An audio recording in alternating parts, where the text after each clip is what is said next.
Cosmic here, and welcome back to another round of Legends of Runeterra spoilers. Today we got units from Ionia, which means the current theory of Targon, non-Targon, Targon revealer cycle is going to be pretty on point. Now, obviously only 2 confirmations so far, but it would make sense the way archetypes are designed that there are, in and out of regions, meaning you'll have like one from PNZ and one from Noxus that go together, like the discard aggro package, stuff like that. So, not surprisingly, we are going to have Taric, and by all available signs to us, tomorrow we'll be getting Lulu, which is super exciting.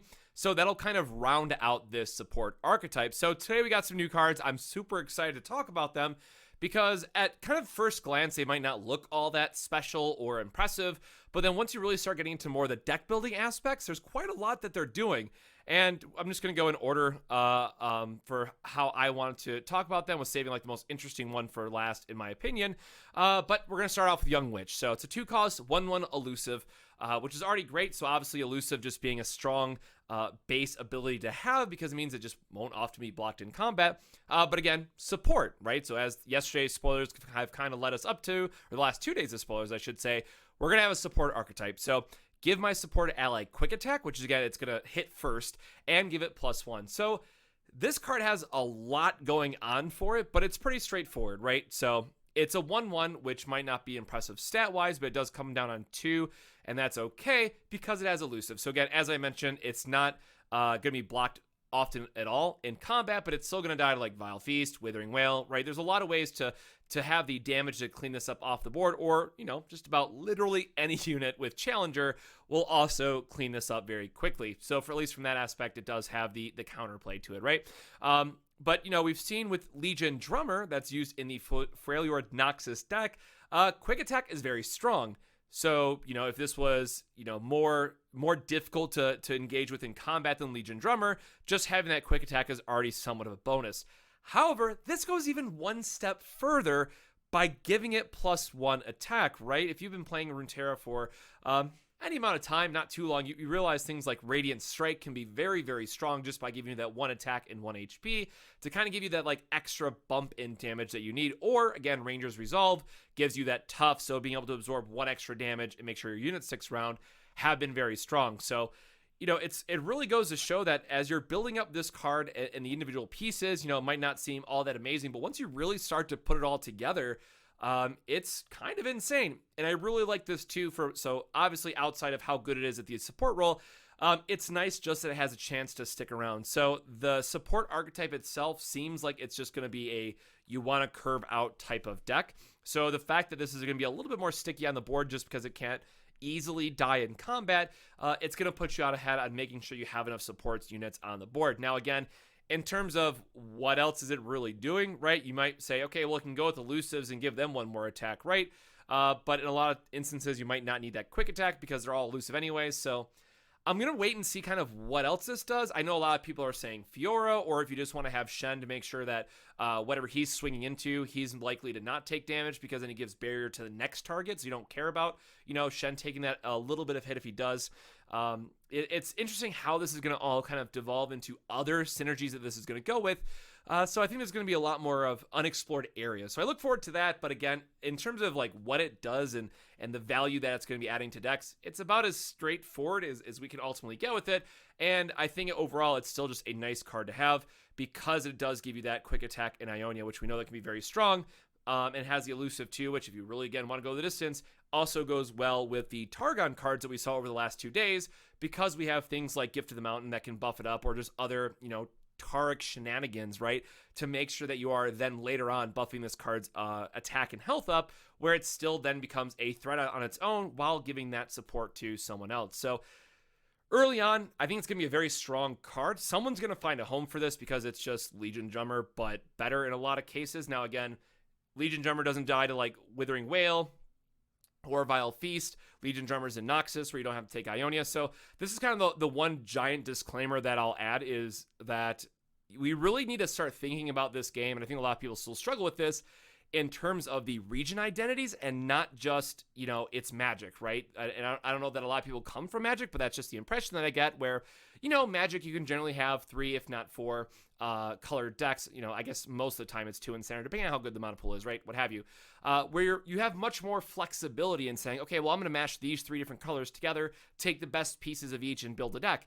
You can't do that in Runeterra. So whenever you make a conscious choice to pick a region, you have to understand that there are pros and cons that come with it. So it's not fair to just directly compare it to the Legion Drummer and then realize that, oh, well, this has less attack and less defense, but has elusive, so it's automatically better in all situations. No, you have to realize what else Ionia is going to be giving the deck that you're trying to put together, where maybe you just need more burn on the top end, and then, right, Noxus is the only answer to that. So there are, again, different considerations that you have to take, and we shouldn't always look at these things in a vacuum, right? There's much more considerations that we have to take for these cards, especially with, only having 2 regions to really work with. So wait and see. I think it is strong. I'm sure someone's going to find a home for it. I think that it's one of those cards that, maybe, and I hate going back to Freljord, and it's probably just because I've been a Freljord main for the last 3 seasons, but, if in a pinch, if you really need to, just throw Elixir of Iron on it, right? You can put this into like a Hearthguard, who then is a 5/5 or even 6/6 if you hit like another one, right? Just a big body with quick attack. But then, of course, the story goes, they don't have Overwhelm or something, so they can just get chump blocked to oblivion. So, anyways, I think that's enough about Young Witch. Solid card. I'm sure we'll see it play somewhere. It's not going to be like the most OP thing ever, but just a very overall solid design. So with that, I want to go on to Flower Child getting a little bit more interesting, and really, I just need to put this big disclaimer out there. Grant, please, for my own sanity, if there's one thing we're going to understand about Targon spoilers is that they are going to give Grant. Now, obviously, this image is a bit of a meme because, yes, we've had Grant since set 1, right? Standalone said Grant. People should know how this works, but surprisingly, it seems to get missed, and I cannot tell you, at least in the time of recording this in the Discord, how many people have said, well, it's only a 3/2, and then you lose the support because it's a weaker card. The support, the card that's supporting it's probably going to die.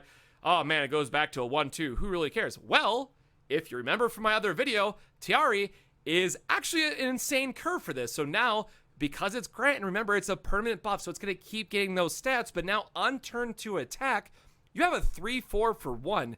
And if they don't have a board to start chipping away at that health, it's just gonna keep getting bigger and just snowball out of control really, really quickly. Now, the downside of this card, and this is probably just gonna be someone who just doesn't like Bannerman in that style of deck, at least from the spoilers at the time of recording today, and I'm hoping that Lulu tomorrow is not like a 3-drop, support, give stats, grant stats, type of card. But this looks like it's just going to be another Curved Stone type of deck, right? You go Flower Child, Tiari, Mentor of the Stones, Taric, Mountain Sojourner, right? And you go, everything gets buffed, everything's big, and maybe you bank spell mana for a turn instead so you can buff Taric to buff another card, and you're like, I'm not interacting with the board in any meaningful way, I'm just putting big numbers in front of you, right? And there's nothing per se wrong with having that style of deck in the format. It is a very beginner-friendly way to understand matchups better, because then you see how opponents are interacting with your board versus a wider variety, but it's just something that I don't personally enjoy playing, and I was kind of hoping that support would be more of like a slightly slower strategy, like very more much mid-range, where your 3, 4s, and 5s are really the important cards, and your first couple turns you're either just playing random stabilizers, or maybe you have some kind of interaction with the board, right? We don't have all the Targon spoilers, so it's very difficult to say what the early game is going to look like, but after today, and if Lulu tomorrow is going to be a 3-drop, I with support, obviously, that would play into the archetype, I could see it kind of going that direction. So again, kind of not my favorite card, but at least in terms of like the support archetype and it being interesting, I could see where this card is going to be rated pretty high, because it's just going to be like the 1-drop of choice.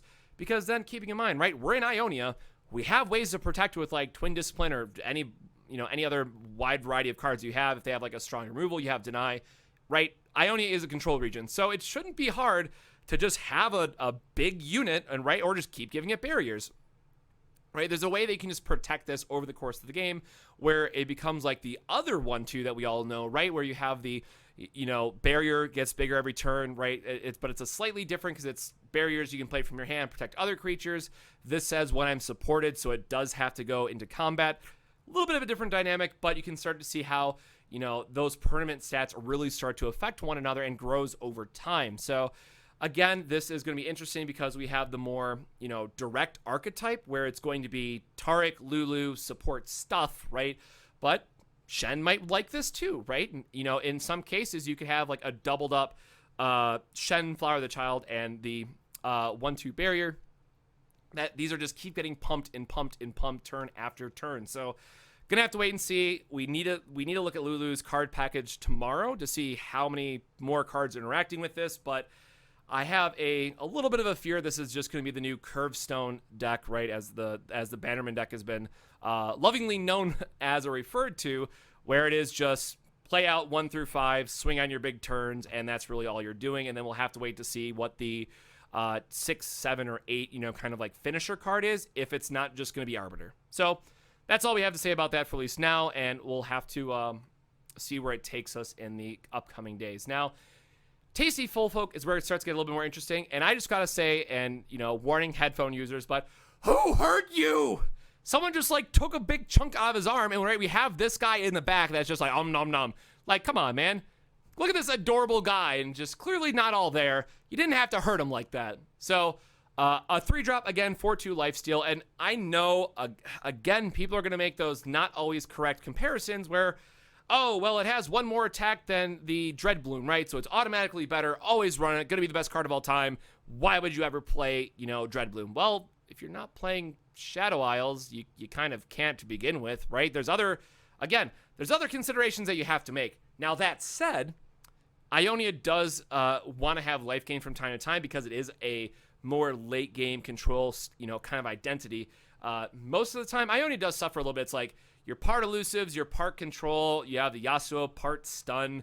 So it's kind of all over the place, at least right now. But, Dreadbloom is seeing play in non-toss decks because it just gives you that lifesteal that you need. So I would not be surprised at all if this ends up seeing play in some more late game control style decks, because 4 lifesteal is just, well, lifesteal on a decent body here is great. But then the 4 attack, right? We know how important it is going from 3 damage to 4 damage. Things like, Get Excited, and then just like a Thermo Beam for 4, right? There's a huge gap in units that have that 3 versus 4 HP. So this becomes a very, very strong attacker. And as long as they don't have like Quick Strike or anything, becomes a great defender as well. Downside, of course, balancing, is it only has 2 HP. So like Mystic Shot, Brittle Steel, there's still quite a number of ways, Fervor, right, to get around that lifesteal and interact with this, but it is all around just a very solid card that I think that once we see more of either late game control, like I'm assuming we're going to get Aurelion Soul, right? So, and I'm assuming that's going to be a control card. So is it going to be a Targon Ionia deck? We don't know. But if we need lifesteal, we need ways to stabilize, and it's not just like Spirit's Refuge, then yeah, Tasty Folk is going to go the distance for us because it is just it offers a lot of value in a single card. Ramping up a little bit more to kind of the more interesting cards as I wanted to, talk about is Fuzzy Caretaker. And also what's just really crazy about this artwork. Okay, first of all, look how adorable these are. And this little guy just being tucked in and sleeping, being happy. But is this his hair? Like, this is connected. So this basket, is that what that is? Interesting. And then if it couldn't be any more obvious that we're getting Lulu tomorrow, I mean, look at this giant ass house in the background, which is pretty interesting to see. So I talked about this, and I forget if it was in yesterday's video or the video before that, right? I kind of jokingly, but half serious, talked about, the support for the support.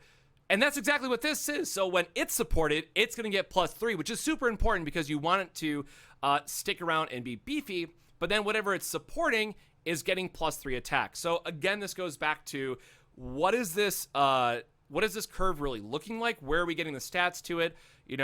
Is this going to buff a Taric who just needs to get like 1 big swing of damage in? There's a lot of flexibility in this and really lines up well with the Mountain Sojourners because it allows you to craft your support Congo line, right? Whatever we're going to end up calling this, I don't know yet. I'm just going to call it the Congo line because they're all in a row, right? They all support one another. Sure. This is exactly what we needed because it gives you that one solid piece that's very hard to remove, because giving it plus 3 HP is a lot. Even at turn 4, like if you're able to support this, and 3 damage is nothing to sneeze at either, it's for sure going to survive that next, that attack and go on to the next turn. And then whatever it's buffing is getting a huge bonus in terms of attack. So maybe you just have it on, a unit you don't care about that if it dies, but it's still threatening like 5 damage. Well, then maybe they got to use one of their bigger units to trade into it. So this does exactly what we wanted it to do in the support archetype. And again, when I say that, I mean the Taric Lulu archetype that we are clearly getting over these. Well, I guess this is day 3, and then day 4 is tomorrow with Lulu, right? All these cards are meant to go together, and I am going to rate this card higher. I would definitely say above average, if only because it falls into that category exactly where it wants to be. Now, that said, we still, again, need to wait to see what on earth Lulu is going to be doing, to see how that lines up into our curve. And then there might be other support cards that we're going to still get, which could very well be better than this. Or if we think about the Mentor of the Stones, right, do we go this into, Mentor buffing this to give it more stats, and then whatever it gets plus 3, right? There's a lot of different, what does that Congo line, right, that I keep referencing, what does that look like? What is the ideal curve for our deck, as well as what are we putting on the board or committing to the board to buff up? So it's obviously way too early to know exactly which way it's going to go, especially with the Lulu spoiler coming out tomorrow. But also keep in mind, if this is anything like last season's spoilers, we won't get all the cards for this archetype right up, right? Like we didn't get to see, I think it was Devour the Depths or we saw Shipwreck. So it was Devour the Depths, which is a key card in the deep archetype, was not revealed early on, right? We didn't see it until the full spoiler the day before. And I'm sure there's a bunch of other examples I could go back and point out, but if you were here for the last spoiler season, you might remember that. If you don't, hey, now we're in like the second spoiler season, and that's most likely what's going to happen. So again, I really like this card. I'm definitely going to write it, like a 6, not totally above like in something crazy, but at least for what it's offering and how it should help build up and redistribute those stats on your Congo line. Make sure that other things are either, you don't care if it dies versus making sure that he lives so he can just keep swinging.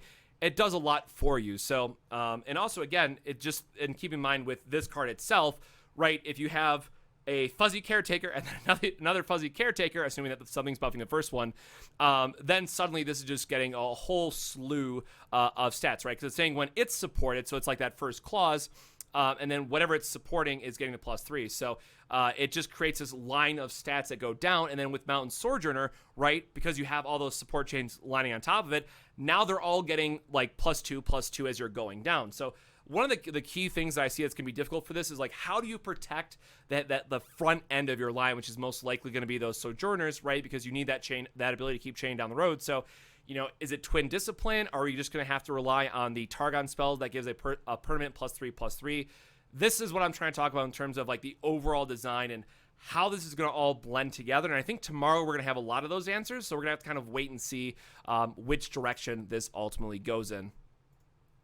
And then with that, I am leaving the best for last because I think Swole Squirrel, first off, it's just hilarious. The artwork is great. It's just comical. Like whoever did the artwork for this, like this set, meaning Lulu and like all the companions, clearly just had too much fun with it. So it's a 4-drop, 3/4. So again, 4 HP, very good. It's most likely that it's going to be able to survive on the attack token 4.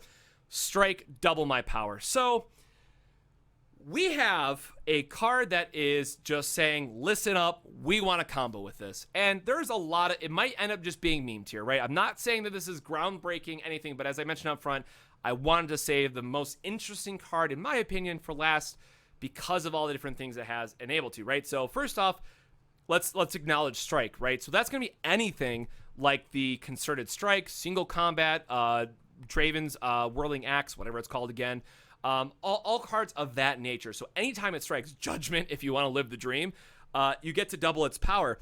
And keep in mind, it's 3 to 6 to 12 to lethal, if it goes through. So there's already a couple things that we can do here, right? Let's just think about the Noxus idea. So we have, 3 whirling axes now that we actually care about that card, and more often than just like the one, fringe case that it popped up. Now we're able to attack in combat, where we're going to be able to very quickly boost its attack to 6, and maybe they don't block this right away, so that's extra damage that you're getting in. And then on top of that, we do have access to things like Might, so you can just get the Overwhelm as well. Now, you might be saying, well, it's going to be difficult to protect because it only has 4 HP. You're in Ionia. You have Denies, you have Twin Disciplines, you have the world of counters available to you. Hell, run Health Potion if you really want to, right? There's just so much that Ionia offers that it's so crazy to think that we have such a potentially strong combo enabler in a region that just says, hey, I want to protect my cards. So on top of that, right, what else is in Ionia? Lee Sin. What does Lee Sin do? He likes to kick things. So if you, again, living the dream, maybe it's a bit more of a meme. We don't know how far this is going to go yet, but you can set up a board where, this, as I mentioned, very easily can get to 12 attack, if not 24, and then you just use a single Dragon's Rage and go, boop, there goes your Nexus. So obviously that's going to take a lot of work. You're going to have to really design like an all-in deck around that. And of course, the downside then is always going to be, well, I have to draw the squirrel first, and if they do find a window where they can disrupt it, it might be difficult to set up another one. So that's again where we kind of go back to, okay, well, maybe this is going to be a Lee Sin deck. We can then still combo Targon with it. We have all those permanent buff abilities, right? We have a ton of ways to just pump this up. What was a 6-7, right? And then just getting 1 attack in would bump it up to 12. That's probably enough.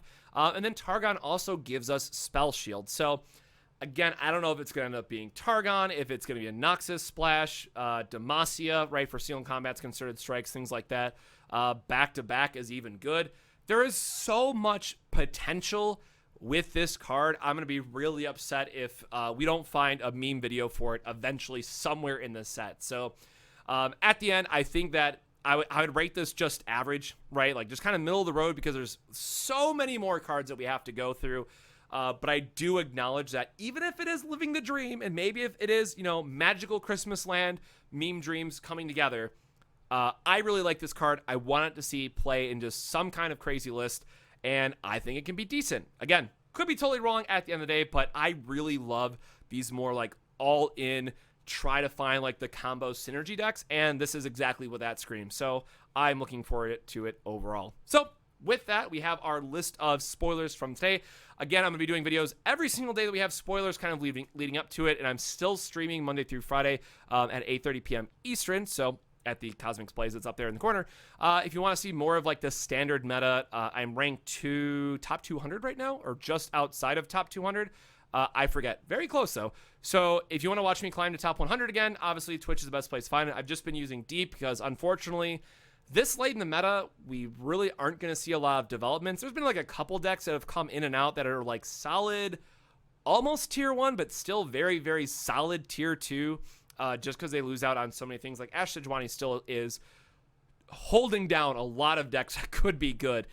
So for better or for worse, right, Ash Sejuani is still number 1, but it does have a very much a chokehold on the meta currently. That reminds me a lot of the Darwing meta that we just got out of. But again, out of these, I really like them. I like where Flower Child can go in terms of just overall deck synergy, but we have to wait till tomorrow to see more of it.